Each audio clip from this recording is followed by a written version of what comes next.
Here's how I sew a waistband on. I wanted my finished waistband to be 1.5 inches wide finish, so I cut a strip that was 4 inches wide to account for 1/2 inch of seam allowance on both sides, and I cut it a couple inches longer than I need. First thing I'm going to do is turn in and press one of the seam allowances along the long side of the waistband. And then along the edge that I didn't turn and press in, I like to mark where the seam should be, so I'm just starting by marking in 1/2 inch, and then I can just mark where the rest of the seams are from there. And then I can pin the waistband onto the rest of the pants with the right sides together and the seam allowance I pressed in facing up. I'm starting by matching and pinning that 1/2 inch in mark at the center front, and then I like to go around and match and pin all of the chalk marks with their respective seams before going back in and putting some pins in between those pins at the seams just to make sure that everything is evenly distributed. And then I can go ahead and sew on that waistband.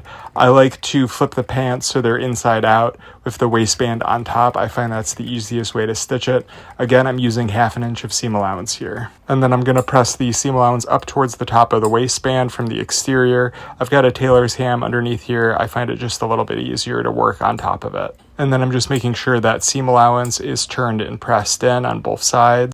And then I can turn and press in the seam allowance at the center front, wrapping it over the seam allowance for the waist. And then I cut my waistband a little longer than I need, so I'm just trimming that before turning that edge in and pressing it as well. And then I can turn and press the whole waistband in half, making sure that bottom folded edge just covers the first line of stitching. And then I like to run a line of basting stitches through both layers right above the seam allowance just to hold everything in place. You could totally use pins here, but I found that basting just gives me a little more peace of mind and it lays a lot flatter than pins do. And then from the exterior, I can just top stitch all the way around the waistband, and it should catch that folded edge and finish off the waistband. I like to start and stop underneath a belt loop, that way it's a little less conspicuous, and I find it easiest to turn the pants again inside out and stitch them that way. And that's how I sew on a waistband. Let me know if you have any questions.